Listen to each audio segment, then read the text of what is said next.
4వ కీర్తన 27వ వచనం చూద్దామండి. తగిన కాలమున నీవు వాటికి ఆహారం ఇచ్చేదవని ఇవి అన్నీ నీ దయ కొరకు కనిపెట్టుచున్నవి. హల్లెలూయా. కీర్తన 27:13 కూడా ఒక వచనం ఉంటుందండి.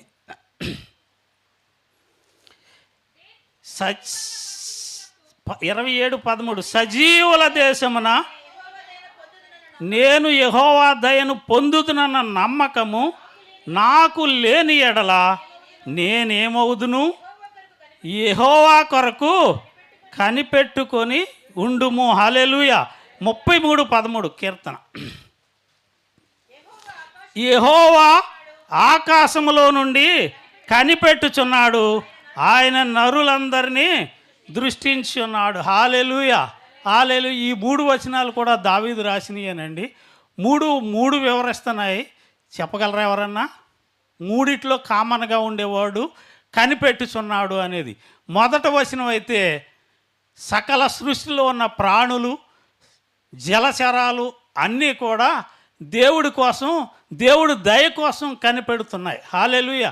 వారికి ఆహారం ఆయన దయచేస్తాడు కాబట్టి అన్నిటి కోసం కూడా ఆయనని ఈ జలచరాలు ఉన్న సృష్టిలో ఉన్న ప్రతి జంతువు ఆయన కోసం కనిపెడుతుంది. హల్లెలూయా. కీర్తన అంతా చదువుతూ ఉంటుందన్నమాట.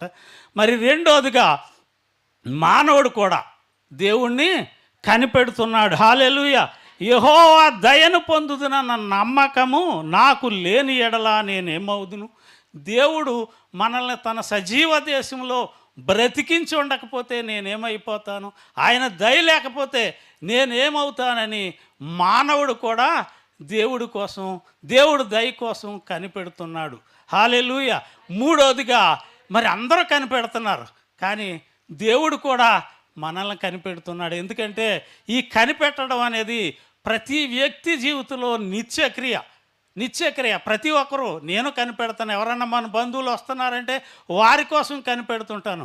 భర్త బయటికి వెళ్ళి రావాలంటే భార్య కనిపెడుతుంది, ఇంకా నా భర్త రాలేదని. అలాగే భార్య కోసం భర్త, కుటుంబంలో పిల్లల కోసం తల్లిదండ్రుల కోసం పిల్లలు అలా కనిపెడుతూనే ఉంటారు.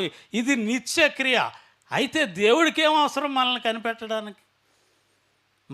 మన మనుషులు మన బయటికి వెళ్ళి రాలేదు అనుకుంటాం. దేవుడికి ఏం అవసరం మనల్ని కనిపెట్టడానికి? హల్లెలూయా. ఆయన దయ చూపడానికి. ఎందుకంటే ఆయన దయాళుడు కాబట్టి ఆయన దయ కోసం మనం ప్రార్థన చేస్తున్నాం. హల్లెలూయా. హల్లెలూయా. 33:13 చెప్పాడు కదండి, ఆకాశం నుండి దేవుడు కనిపెట్టుచున్నాడు, ఆయన నరులందరినీ దృష్టించుచున్నాడు. హల్లెలూయా. పరలోకం నుండి ఇలా చూస్తూ ఉన్నాడంట దేవుడు. ఎవరు ఏం చేస్తున్నారో, ఎవరికి ఏది కావాలో, ఎవరు నా దయ కోసం ప్రార్థన చేస్తున్నారో ఆ వాళ్ళకి నేను అనుగ్రహించాలని ఆయన చూస్తూ ఉన్నాడు. కాబట్టి మనం ఆయన దయ కోసం ప్రార్థన చేయాల్సిన వారమై ఉన్నాం. హల్లెలూయా. అందుకనే యోబు 7:20 యోబు ఒక పేరే పెట్టేశాడు దేవుడికి, నరులను కనిపెట్టువాడా అని చెప్పాడు. దేవుడికి నరులను కనిపెట్టువాడా. నరులను దేవుడు కనిపెడుతూనే ఉంటాడు. అందుకనే కనిపెట్టువాడు ఎవరండి? హల్లెలూయా, దేవుడు. హల్లెలూయా. యోబు 34:21 ఉంటుంది. ఎందుకు దేవుడు మనల్ని కనిపెడుతున్నాడు, ఎలా కనిపెడుతున్నాడు అనేది అందులో ఆయన దృష్టి నరుల మార్గముల మీద ఉంచబడి ఉన్నది, ఆయన వారి నడకలన్నిటినీ కనిపెట్టుచున్నాడు. హల్లెలూయా. హల్లెలూయా. మన నడకల్ని, మన పడకల్ని అన్నిటినీ కనిపెట్టడానికి దేవుడు పైనుండి చూస్తూ ఉన్నాడు. హల్లెలూయా. మన తల్లిదండ్రులు మనల్ని చూడకపోవచ్చు. ఒకవేళ ఏదైనా దొంగతనం చేసి పారిపోతే నేను ఎవ్వరికి దొరకలేదు, సీసీ కెమెరాలకు కూడా దొరకలేదు, పోలీసు వాళ్ళకి దొరకలేదు అని నేను అనుకోవచ్చు. కానీ పైనుండి దేవుడు కనిపెడుతున్నాడు. ఆయన దృష్టి నుండి మనం తప్పించుకోలేము. హల్లెలూయా. హల్లెలూయా. 139:2 ఉంటుంది. దావీదు రాస్తాడు, నేను కూర్చుండుట, నేను లేచుట నీకు తెలియను, నాకు తలంపు పుట్టక మునిపే నీవు నా మనస్సు గ్రహించుచున్నావు. హల్లెలూయా.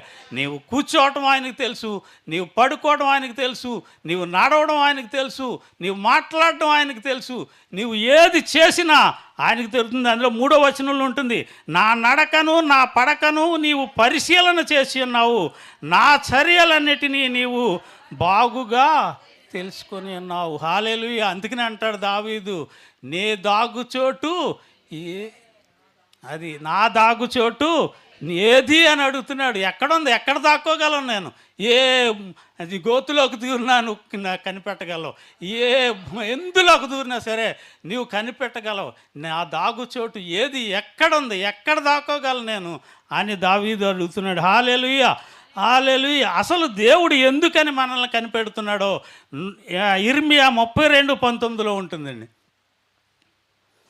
ఆలోచన విషయంలో నీవే గొప్పవాడవు, క్రియలు జరిగించే విషయంలో శక్తి సంపన్నుడవు, వారి ప్రవర్తనను బట్టి వారి క్రియా ఫలమును బట్టి అందరికీ ఫలితమిచ్చుటకై నరపుత్రుల మార్గములన్నిటినీ నీవు కన్నులారా చూసుచున్నావు అంటున్నాడు. హల్లెలూయా. దేవుడు ఎందుకు కనిపెడుతున్నాడు? ఒకవేళ నీ దొంగతనం చేసినోడు దొంగ అనుకుంటాడా, దాన్ని కనిపెట్టాడా లేదా అని అనుకుంటాడు, కానీ తప్పించుకుందామని. దొంగోడు మన ఇంటికి వస్తాడంటే మనం ఏం చేస్తాం? ఆడు అసలు ఎప్పుడు వస్తాడు, ఏ టైం వస్తాడని మనం చూస్తాం. ఇవి చూడలేకే సీసీ కెమెరాలు మరి జాషువా గారు రాలేదు, ఏర్పాటు చేస్తున్నా. హల్లెలూయా. కానీ దేవుడు అలా కాదు, ప్రతి వారి క్రియలను బట్టి ప్రతిఫలం ఇచ్చడానికి, వారి ప్రవర్తన బట్టి వారి క్రియా ఫలమును బట్టి అందరికీ ప్రతిఫలం ఇవ్వడానికే దేవుడు నీ మార్గాన్ని నా మార్గాన్ని అన్నిటినీ కనిపెడుతున్నాడు. మన ప్రవర్తనను దేవుడు కనిపెడుతున్నాడు. హల్లెలూయా. హల్లెలూయా. మరి మన పూర్వీకులు ఇస్సాకుకు 2 పిల్లలండి. ఒకటి యాకోబు, ముందు ఏశావు, 2 యాకోబు. దేవుడే అంటాడు, నేను యాకోబును ప్రేమించి తిని ఇస్సాకును ద్వేషించి తిని. యాకోబుని ఎందుకు ప్రేమించాడు? ఆయన ప్రవర్తన బట్టి, ఆయన నడవడికను బట్టి ప్రేమించాడు. ఇస్సాకును ఎందుకు ద్వేషించాడు?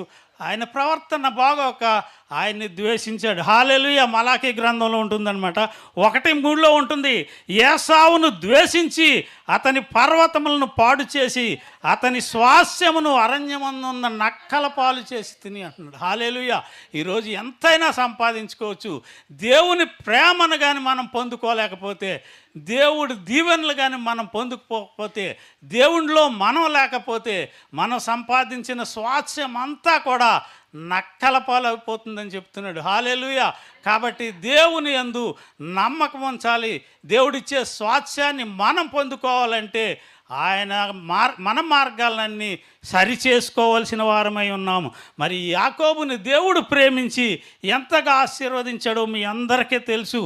అంతే, ప్రేమించిన వారికి ఏమిస్తాడో సామెతలో 8:17 ఉంటుంది, నన్ను ప్రేమించి వారిని నేను ప్రేమించుచున్నాను, నన్ను జాగ్రత్తగా వెతుకువారు నన్ను కనుగొందురు. హల్లెలూయా. 18 ఐశ్వర్య ఘనతలు స్థిరమైన కలిమియు నీతియు నా వద్ద ఉన్నది.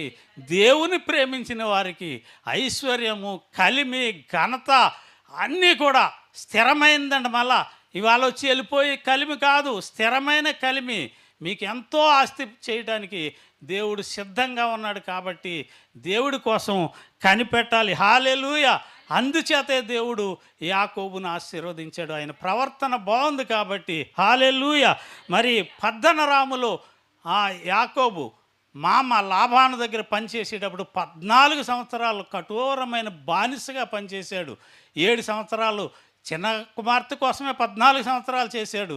అదంతా మీకు తెలుసు. అయినా సరే అతను మామ 10 సార్లు జీతం మార్చాడు. అయినా సరే అతను లెక్క చేయలేదు. జీతం మార్చడం అంటే ప్రతి ఒక్కరికి సంవత్సరం ప్రమోషన్ ఇచ్చి జీతం మారుతారు, కానీ ప్రమోషన్ కాదు, డిక్రీజ్ చేశాడు అతను. ప్రతి దానికి కూడా ఇదిగో ఈ గొర్రె పోయింది, ఎలా పోయినా సరే ఇదిగో దీన్ని జీతం కట్టం, ఇంకోటి పోయింది ఇదిగో దీనికి కట్టం, అలా 10 సార్లు జీతం మార్చినా సరే యాకోబు ఏమీ మాట్లాడేది. హల్లెలూయా. తర్వాత 6 సంవత్సరాలు చేసినప్పుడు దేవుడు యాకోబును మరి లాబాను కంటే 10 రెట్లు, లాబాను కంటే ఎత్తైన శిఖరానికి ఆయన్ని ఎక్కించాడు. హల్లెలూయా. లాబాను అందుకోలేని పరిస్థితి యాకోబుకు వచ్చింది. హల్లెలూయా. తను సంపాదించిన యావదాస్తిని పట్టుకుని తన పుట్టిన ప్రదేశానికి స్వదేశానికి తిరిగి వచ్చేటప్పుడు ఎలాగైనా సరే ఇతన్ని పట్టుకుని చంపాలని కూడా ట్రై చేశాడు. అయినా సరే యాకోబు కోసం దేవుడు లాబానుతో మాట్లాడాడు. హల్లెలూయా. హల్లెలూయా. ఇద్దరు కలిసి ఒక ప్రాంతానికి వస్తారు. హల్లెలూయా. 31 ఆదికాండం 31:48. లాబాను, నేడు ఈ కుప్ప నాకును నీకును మధ్య సాక్షిగా ఉండునని చెప్పాను, కాబట్టి దానికి గలేద్ అని పేరు పెట్టాను. మరియు మనము ఒకరికొకరు దూరముగా నుండగా యెహోవా నాకును నీకును మధ్య జరుగునది కనిపెట్టునని చెప్పాను. కానీ మిస్పా అని పేరు పెట్టాను. మిస్పా అంటే యెహోవా కనిపెట్టుచున్నాడు అని అర్థం. మన దేవుడు మిస్పా, కనిపెట్టే దేవుడు. నీకు నాకు జరిగిందంతా కూడా దేవుడు కనిపెట్టాడు. లాబాను ఎలాగైతే మోసం చేస్తున్నాడో యాకోబుని ప్రతి విషయం కనిపెట్టి చూసి ఒకేసారి యాకోబును హెచ్చించి ఉన్నాడు. హల్లెలూయా. హల్లెలూయా. లాబానులా మనం కూడా మరి పద్దనరాములో మన పని చేసే చోట మనల్ని యజమానులు కానీ లేకపోతే గృహస్థులు కానీ హింస పెడుతున్నా, బాధ పెడుతున్నా, అనేక సార్లు నిన్ను మోసం చేస్తున్నా మన దేవుడు ఎవరు? మిస్పా. దేవుడు కనిపెట్టే దేవుడు. కాబట్టి మీ సమస్తాన్ని కనిపెట్టి మిమ్మల్ని ఆశీర్వదించడానికి దేవుడు సిద్ధంగా ఉన్నాడు. యాకోబును ఆశీర్వదించిన దేవుడు నిన్ను నన్ను మనందరినీ ఆశీర్వదించునుగాక. హల్లెలూయా. యాకోబుకు 12 మంది బిడ్డలండి. 12 మందిలో ఒకే ఒక్కడు నీతిగా బ్రతికాడు. మిగతా 11 మంది దుర్నీతిని ప్రేమించారు. యాకోబు, యోసేపు నీతిని ప్రేమించాడు. మిగతా 11 మంది కూడా దుర్నీతిని ప్రేమించారు. హల్లెలూయా. హల్లెలూయా. అందుకనే ఈ 11 మంది చివరి పరిస్థితిలో అడుక్కు తినే పరిస్థితి కల్పించాడు దేవుడు, కరువు రప్పించి. హల్లెలూయా. కాళ్ళు పట్టుకునే పరిస్థితి దేవుడు కల్పించాడు. ఒకవేళ ఈరోజు నీవు బాధపడవచ్చు, కానీ మన దేవుడు చూచుచున్న దేవుడు, కనిపెట్టే దేవుడు. నీవు పడుతున్న బాధ నీతి నిజాయితీగా నీవు ఉంటే, నీతికి నీవు కట్టుబడి ఉంటే ఖచ్చితంగా దేవుడు ఏదో ఒక రోజు నిన్ను ఆశీర్వదిస్తాడు. హల్లెలూయా. హల్లెలూయా. మన దేవుడు కేవలము నీ ప్రవర్తనను, నీ నడవడికను మాత్రమే కనిపెట్టేవాడు కాదు. ఇంకా ఏం కనిపెడుతున్నాడు చూద్దాం. చాలా ఉన్నాయి, ఇంకొకటి చూద్దామండి. కీర్తన 31:7. నీవు నా బాధను దృష్టించి ఉన్నావు, నా ప్రాణ బాధలు నీవు కనిపెట్టి ఉన్నావు. హల్లెలూయా. కావున నీ కృపను బట్టి నేను ఆనందభరితుడనే సంతోషిస్తున్నాను. నీ ప్రాణ బాధ వేరు, బాధ వేరు. ప్రాణ బాధ అనేది మన తల్లిదండ్రులకు తెలుస్తుంది. ఎక్కడన్నా గాయమైనా ఏదైనా సరే తల్లిదండ్రులకు తెలుస్తుంది. నీ హృదయంలో ఉన్నది ప్రాణ బాధ.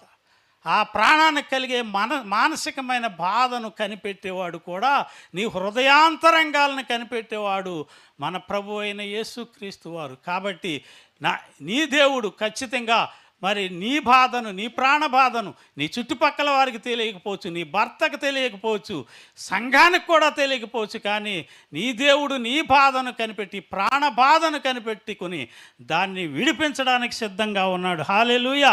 ఇశ్రాయేలీల బాధను, మరి ఐగుప్తులో వారు పడుతున్న బాధను చూసి దేవుడు ఆకాశం నుండి కిందకి దిగొచ్చి 40 సంవత్సరాలు వారితో సహవాసం చేశాడు. హల్లెలూయా. పగలు మేఘస్తంభమై, రాత్రి అగ్నిస్తంభమై వారితో నడిచాడు. హల్లెలూయా. హల్లెలూయా. కాబట్టి మనం ఎన్ని బాధలన్నా అనుభవించినా మనల్ని కనిపెట్టే దేవుడు ఖచ్చితంగా మనతోనే నడుస్తూ ఉంటాడు. హల్లెలూయా. హల్లెలూయా. హల్లెలూయా. దేవుడు మనల్ని కనిపెట్టి మనల్ని ఆశీర్వదించాలంటే మనం కూడా దేవుడి కోసం కొన్ని విషయాలు కనిపెట్టాలి. హల్లెలూయా. దేవుడే కనిపెడుతున్నాడు, మనం కూడా కొన్ని కనిపెట్టాలి. ఎలా కనిపెట్టాలో సామెతలు 16:17 ఉంది. నేను చెడుతనము విడిచి నడుచుటే యథార్థవంతులకు రాజమార్గము, తన ప్రవర్తన కనిపెట్టువాడు తన ప్రాణమును కాపాడుకొను. మన ప్రవర్తన దేవుడు చూస్తాడు, మనం కూడా చూసుకోవాలి. దేవుడు చూస్తున్నాడని మనం తప్పులు చేసేస్తే కుదరదు. కాబట్టి ఏది మంచో ఏది చెడో మనం చూసుకొని మన ప్రవర్తన కనిపెట్టుకుని ప్రతి అడుగు, ప్రతి మాట, ప్రతి చూపు జాగ్రత్తగా పరిశీలించుకోవాల్సిన వారమై ఉన్నాము. అది 34 సామెతలు 8:34 వచనం ఉంది. అనుదినము నా గడప యొద్ద కనిపెట్టుకొని నా ద్వారబంధముల యొద్ద కాచుకొని నా ఉపదేశము వినువారు ధన్యులు. హల్లెలూయా. అనుదినము ఒక ఆదివారమే కాదు, సమయం దొరికినప్పుడల్లా మందిరానికే రాక్కర్లేదు, ఇంటి దగ్గర అయినా సరే నా దేవుని కోసం కనిపెట్టుకొని ఉండాలి. హల్లెలూయా. మరి పాత నిబంధనలో హన్నా గురించి మీకు అందరికీ తెలుసు. ఆమె మందిరంలో కనిపెట్టుకొని దేవుడికి ప్రార్థన చేసుకుని గర్భఫలం పొందుకుంది. కొత్త నిబంధనలో అన్నా ఉందండి, 84 సంవత్సరాల మరి పండు ముసలి మందిరంలోనే కనిపెట్టుకుంది. ఎవ్వరూ లేరు, కానీ తన వద్దకు వచ్చి ప్రతి ఒక్కరికి కూడా ఉపదేశిస్తూ దేవుని కోసం కనిపెట్టుకున్నట్లుగా మనం చూస్తూ ఉంటాం. హల్లెలూయా. అలాగనే విలాపవాక్యాలు 3:26 నరులు ఆశ కలిగి యెహోవా అనుగ్రహించు రక్షణ కొరకు ఓపికతో కనిపెట్టుకునటం మంచిది. హల్లెలూయా. దేవుడిచ్చే రక్షణ కోసం కనిపెట్టుకోవాలి. నమ్మి బాప్తిస్మము పొందిన వారు రక్షించబడుదురు, నమ్మని వారికి శిక్ష విధింపబడును అని ఉన్నది. కాబట్టి దేవుణ్ణి నమ్మాలి, రక్షణ పొందాలి. ఆ రక్షణ కోసం మనం ఎంతైనా కనిపెట్టవలసిన వారమై ఉన్నాము. హల్లెలూయా. యోధా 1:21 నిత్య జీవార్థమైన మన ప్రభువు యేసుక్రీస్తు కనికరము కొరకు కనిపెట్టుము, దేవుని ప్రేమలో నిలిచినట్లు కాచుకొని ఉండుడి. హల్లెలూయా. హల్లెలూయా. దేవుడి కనికరము కోసం, దయ కోసం మనం కనిపెట్టుకోవాలి. హల్లెలూయా. 147:11 తన యందు భయభక్తులు గల వారి యందు తన కృప కొరకు కనిపెట్టుకున్న వారి యందు యెహోవా ఆనందించువాడై ఉన్నాడు. హల్లెలూయా. తన యందు భయభక్తులు కలిగి మరి ఆయన కోసం కనిపెట్టుకొని వారి పట్ల దేవుడు ఆనందిస్తాడట. దేవుని ఆనందించవాలి అంటే కేవలం దేవుని కోసం మనం కనిపెట్టుకొని ఉండాలి. హల్లెలూయా. మరి చివరగా 2 పేతురు 3:12 దేవుని దినపు రాకడ కొరకు కనిపెట్టుకునుము, దానిని ఆశతో ఆపేక్షించుచు మీరు పరిశుద్ధమైన ప్రవర్తనతోనూ భక్తితోనూ ఎంతో జాగ్రత్తగా ఉండవలను. 13 అయినను మనం ఆయన వాగ్దానమును బట్టి క్రొత్త ఆకాశము కొరకును కొత్త భూమి కొరకు కనిపెట్టాలి. హల్లెలూయా. హల్లెలూయా. వాటి యందు నీతి నివసిస్తుంది. మరి దేవుని యందు నీతి ఉంది కాబట్టి ఆ నీతి కోసం మనం కనిపెట్టాల్సిన వారమై ఉన్నాము. హల్లెలూయా. హల్లెలూయా. మరి 2 పేతురు 14 కూడా ఉంటుంది. 3:14 ప్రియులారా వీటి కొరకు కనిపెట్టువారు కనుక శాంతము గలవారై ఆయన దృష్టికి నిష్కలంకునుగాను నిందారహితులుగాను కనపట్టినట్లు జాగ్రత్తగా ఉండండి. హల్లెలూయా. వీటి కొరకు కనిపెట్టుకునేవారు, వీటి కొరకంటే పైన చెప్పుకున్నాం కదండి, రక్షణ కోసం కనిపెట్టుకున్న వాళ్ళు, కృప కోసం, కనికరం కోసం, రాకడ కోసం, రాజ్యం కోసం, కొత్త భూమి కోసం, కొత్త ఆకాశం కోసం కనిపెట్టుకుని వారు ఎలా ఉండాలి? శాంతము గలవారై ఆయన దృష్టికి నిష్కళంకులుగాను నిందారహితులుగాను కనపడేలా జాగ్రత్తగా ఉండాలి. కనిపెట్టేయడం కాదు, నిష్కళంకులంగా ఉండాలి, నిందారహితులుగా ఉండాలి. అలాంటి కృప దేవుడు మనకు దయచేయాలి. చివరగా మరి సకల సృష్టి ఆయన కోసం కనిపెడుతుంది. దేవుడు మన కోసం కనిపెడుతున్నాడు, మానవుడు కూడా దేవుడి కోసం కనిపెడుతున్నాడు. ఇంకొక వ్యక్తి ఉన్నాడండి మనకు కనిపెట్టేవాడు, ఎవరు చెప్పగలరా? ప్యారలల్గా దేవుడు ఎలాగైతే కనిపెడుతున్నాడో అపవాది కూడా మనల్ని గర్జించు సింహము వలె ఎవరిని మింగుదునా అని కనిపెడుతున్నాడు. హల్లెలూయా. హల్లెలూయా. మరి పేతురులో చెప్తున్నాడు కదా, 1 పేతురు 5:8 నిబ్బరమైన బుద్ధి గలవారే మెలకుగా ఉండుడి, మీ విరోధి అయిన అపవాది గర్జించు సింహం వలె ఎవరిని మింగుదునా అని వెతుకుతున్నాడు. ఎవరిని మింగుదునా అని వెతుకుతున్నాడు. ఎలాగ ఒట్టినే కాదండి, వాడు మాత్రం కొన్ని ఆయుధాలు పట్టుకున్నాడు. నువ్వు ప్రార్థన చేయడానికి, దేవుడి కోసం నువ్వు కనిపెట్టడానికి ఏ ఆయుధం అక్కర్లేదు. దేవుడు కూడా ఏ ఆయుధం పట్టుకోలేదు. సృష్టిలో ఉన్న ఏ జంతువు కూడా ఆయుధం పట్టుకోలేదు. వాడు మాత్రం కొన్ని ఆయుధాలతో ఎదురు చూస్తున్నాడు నిన్ను లాగటానికి. హల్లెలూయా. మరి లోకా 22:31 ఉంటుంది, సీమోను సీమోను, ఇదిగో సాతాను మిమ్మును పట్టి గోధుమ వలె జల్లించుటకు మిమ్మును కోరుచున్నాడు.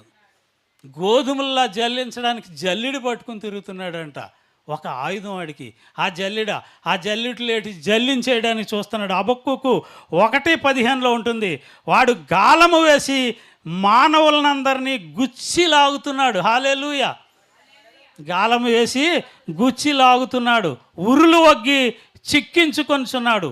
వాడు తన వలలో వారిని కూర్చుకొని సంతోషించి గంతులు వేస్తున్నాడు. అబ్బా, నువ్వు దొరికావు. వాడికి ఎంత ఆనందమో, ఎంత సంతోషమో వాడికి. ఆ గాలం వేస్తున్నాడు, వల వేస్తున్నాడు, ఉరులు వడ్డుచున్నాడు, ఎన్నో చేస్తున్నాడు. మన పాస్టర్ గారు కూడా చెప్పారు లాస్ట్ సాటర్డే కాక ముందు సాటర్డే, 141 కీర్తన 5వ వచనం, గర్విష్ఠులు నా కొరకు ఊరిని తాళ్లను చాటుగా ఒడ్డి ఉన్నారు, వారు త్రావ పక్కను వలపరిచి ఉన్నారు, నన్ను పట్టుకొనుటకై ఉచ్చుల నొగ్గి ఉన్నారు. హల్లెలూయా. సాతాను ఆదాము లేని సమయంలో అవ్వకు వల వేశాడు. దొరికిందా లేదా? పడింది కాబట్టి వెంటనే వదిలేసాడు, అంతే. ఆటోమేటిక్గా అవ్వ ద్వారా ఆదాము కూడా లొంగాడు, ఆదాము ద్వారా మనం అందరం కూడా లొంగాం. ఇది సాతాను యొక్క ఎత్తుగడ. ఆ ఆయుధంలో చిక్కకుండా మనం ఉండాలంటే అనుదినము ఆయన గడప వద్ద కనిపెట్టుకుని ఉండాలి. హల్లెలూయా. మరి దెలీలాను ఎరవేసి సంసోను లాగింది, తన బ్రతుకే నాశనం చేసింది. గొప్ప ప్రవక్త, న్యాయాధిపతి, వాగ్దాన పురుషుడు, అలాంటి వాడినే మరి అలా సాతాను గెలవేసి లాగేసింది.